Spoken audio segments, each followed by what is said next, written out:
दूसरी चीज जिसके ऊपर मैं बात करना चाहूंगा और बहुत जरूरी समझता हूं, इत्तेफाक से उस ग्रुप का तल्लक हमारे जिले से है, ना होता तो शायद हम इसके ऊपर बात ना करते, और वो मजहबी जनूनियों की जो इश्क़ मुस्तफ़ा का चिंगारी को उसको हवा दे के और जज्बात को भड़का कर अपनी पॉलिटिक्स कर रहे हैं। आप हैरान हो जाएंगे ये बात सुन के, अभी ये कर रहे हैं, आज भी उन्होंने पूरे तबाह किया हुआ है पिंडी इस्लामाबाद को और हर तरफ। इश्क़ मुस्तफ़ा के ऊपर कौन सा ऐसा मुसलमान है जिसका खून नहीं जोश मारता?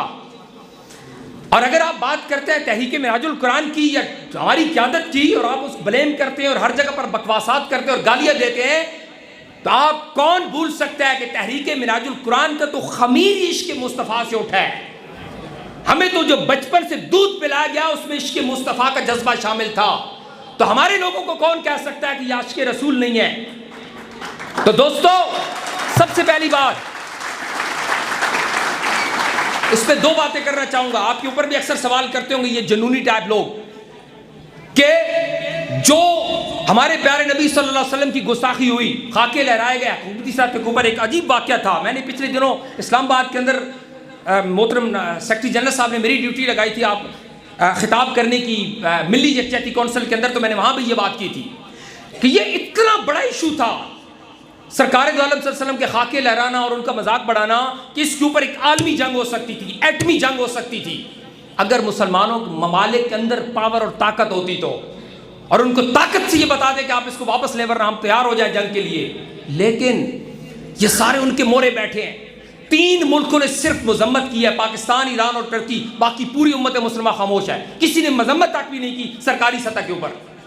और आप उनके मकरूज, आप उनके गुलाम क्यादतों को आप सपोर्ट करते हैं, तो आप क्या समझते हैं कि आप उनसे जंग करेंगे? आप उनसे सपोर्ट, उनके हेल्पर बन के आप उनके खिलाफ बात करते हैं। यहाँ कल पिंडी गेप के अंदर भी जलसा हो रहा था, बहुत सारे लोग स्पीचेस कर रहे थे, हम इश्क़ रसूल के लिए जाने दे देंगे। उसको कहो जाने देना छोड़ो, आप जिस पार्टी की सपोर्टर हो वो पार्टी हुकूमत के अंदर है, चलो आज ये ऐलान कर दो कि मैं उस पार्टी को छोड़ने का ऐलान करता हूं अगर वो सफीर को वापस नहीं भेजती। उनके अंदर इतनी जुर्रत भी नहीं है,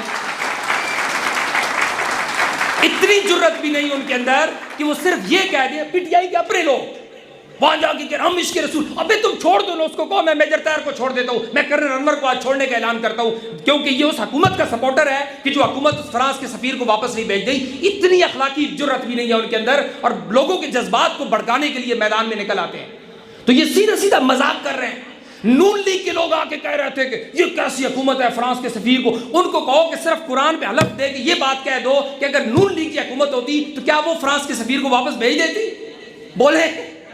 तो ये सारे मफादात, ये सारे लोगों के जज्बात से खेलने वाले लोग जो हमारे ऊपर बात करते हैं, अल्हम्दुलिल्लाह, ये याद रखिएगा दोस्तों, ये अक्सर बात होती है लोकल लेवल पर, क्या बात, ये नामूस से रिसालत की जंग इस वक्त एक आलमी जंग है, इसको आलमी पिच पर खेलना है, और इस गेम को वो खेल सकता है जो आलमी पिच का माहिर होगा।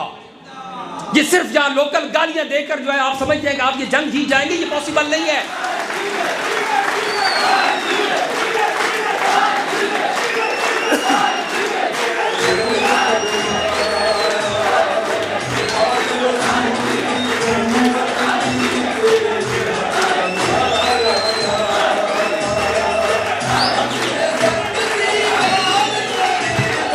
और आलमी पिच के ऊपर अगर इस वक्त कोई प्लेयर खेल रहा है या उस पिच के ऊपर इस वक्त अगर कोई मास्टर है खेलने का, तो वो पूरे आलम इस्लाम के अंदर सिर्फ एक नाम है, और उसको दुनिया शेखुल इस्लाम डॉक्टर तारुल कादरी के नाम से जानती है, जो आलमी पिच पे खेल रहा है,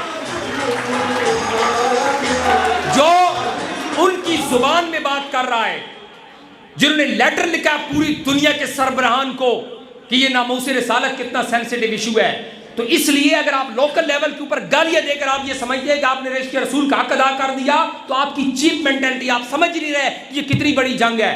और अल्हम्दुलिल्लाह हम आलमी उस जंग के प्लेयर हैं, और हम उनकी जुबान, उनकी स्ट्रेटजी, उनके मुताबिक उनको जवाब दे रहे हैं हर जगह पर। तो इसलिए कोई ये ब्लेम मत लगाए, तहरीक मिराजुल कुरान इश्क़ मुस्तफ़ा का खमीर है। डॉक्टर तारुल कादरी ने अपनी 40 साल 50 साल की स्ट्रगल में एक एक शख्स को इश्क़ मोहब्बत मुस्तफ़ा का दर्स दिया है। लिहाजा हमें ये कौन आके बताएगा कि आप आशिक़ रसूल नहीं है? तो इसलिए दोस्तों, मैं बारे दीगर मुबारकबाद पेश करता हूँ आज के इस अजीम शान कन्वेंशन कर, और मैं उम्मीद करता हूँ कि आज के इस कन्वेंशन के बाद हमारे लोग, हमारे इनकलाबी कारकुनान घरों में नहीं बैठेंगे, अपनी दावत को फरोग देंगे, और वो सारे लोग जो जेली तब्दीली के पीछे चले गए थे, जो बेचारे ट्रक की बत्ती के पीछे लग गए थे और एक दफा फिर लुट गए थे, उनको जाएं और उनको दावत दें कि आए जेन्युइन प्लेटफॉर्म के ऊपर। और वो बेचारे डिसहार्ट बैठे हैं, वो रो रहे हैं, सर पीटीआई के जेन्युइन वर्कर्स को पीछे करके फ्यूडल लॉर्ड्स के लोगों को आगे कर दिया गया है तंजीमात के अंदर। आप सबको पता है ये बात। तो हम उन सब भाइयों को दावत देते हैं कि आए हमारा हिस्सा बने, हम इंशाल्लाह मिलकर इस मुल्क के करप्ट निज़ाम को ख़त्म कर देंगे इंशाल्लाह ताला। और आखिर में दोबारा मैं सबको मुबारकबाद और अपनी लीडरशिप का शुक्रिया अदा करने के साथ इस शेर पर अपनी गुफ्तगू का अख्तिताम करूंगा कि मेरे हाथ में कलम है, मेरे जहन में उजाला, मुझे क्या दबा सकेगा कोई जुल्मतों का पाला, मुझे फिक्र अमन आलम, तुझे अपनी जात का गम, मैं तुलू हो रहा हूं तू गुरूब होने वाला। बहुत शुक्रिया। अस्सलाम।